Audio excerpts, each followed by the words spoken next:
you know, I didn't have any contacts in the film industry at all when I got out of graduate school, and it was really hard for us to stay connected with one another.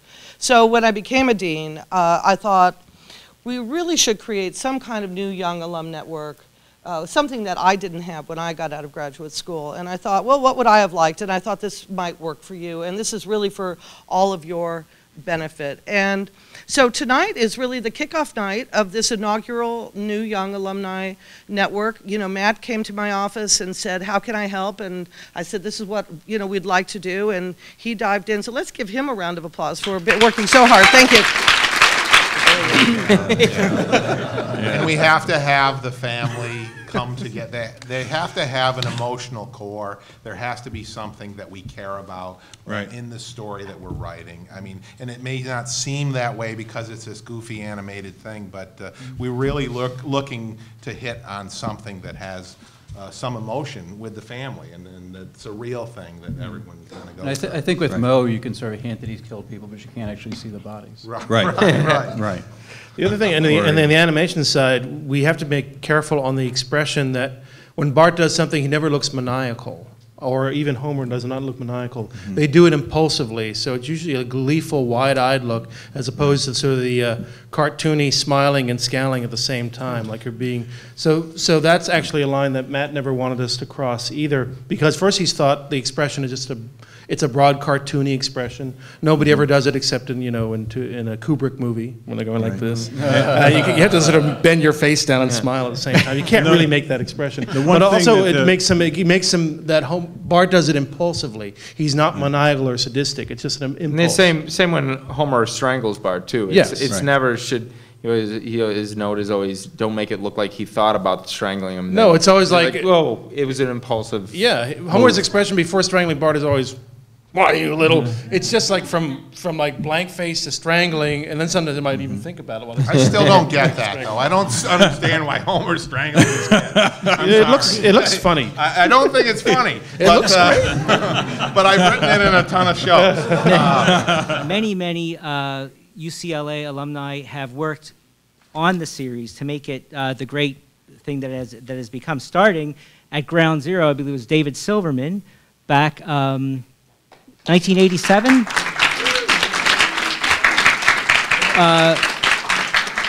Working on the Tracy Ullman show, doing the little the bumpers, the original Simpsons cartoons. From there, he went on to direct on the series. Then was supervising director.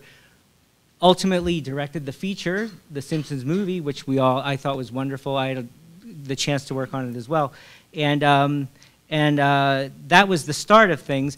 Many people who had working as character layout people, background people, design people, storyboards. Just as an example, of the 36 people who have directed Simpsons episodes, 8 of them are from the UCLA Animation Workshop, graduates of the program here. Cumulatively, they've directed 118 episodes all put together. And that's about a little less than a quarter of the whole output of the show, but people have worked on far greater amount of shows than just that. I myself feel extremely fortunate to say that I am one of those 8 directors, and it's just been a great time working on the show over the years. It's been fantastic. One thing that was very kind of fortuitous is that a Halloween episode I did was the first one that we're going to now do all digital paint instead of the traditional hand painted cells shooting under the camera. And fortunately, it was the episode where Homer clones himself, which would have been really difficult to do the cell way, because I had these things where I basically had almost like, 50 levels of Homers. And, if it was done by this, I don't think we could have done it that way. No. So it worked out. People ask me about, do we prefer the cell method or the new method? It's like, well, the new method allows us to do more adventurous stuff, so I'd say, yeah. Cells are nice, and they're nice on the wall in the traditional old-fashioned way, but, the hell with that beginning. I mean, really, very early on in the first couple of seasons, we were putting whatever we needed to be. We didn't specify intentionally where it was. We didn't want to give it a state or give it like an actual location. Because we need, rapids, we need a mountain, we need a state park, we need an ocean, it's all by Springfield, And what I like is when they go south, they go north to go south. So, It's deliberately confusing from the get-go, because I think they would never, what's the state capital? Capital City. It's just to keep it so we could do whatever the hell we want to do. But it's just amazing that to be on a show where you can, almost anybody you ask will say yes. We had Tony Blair. We had Tony Blair. Right.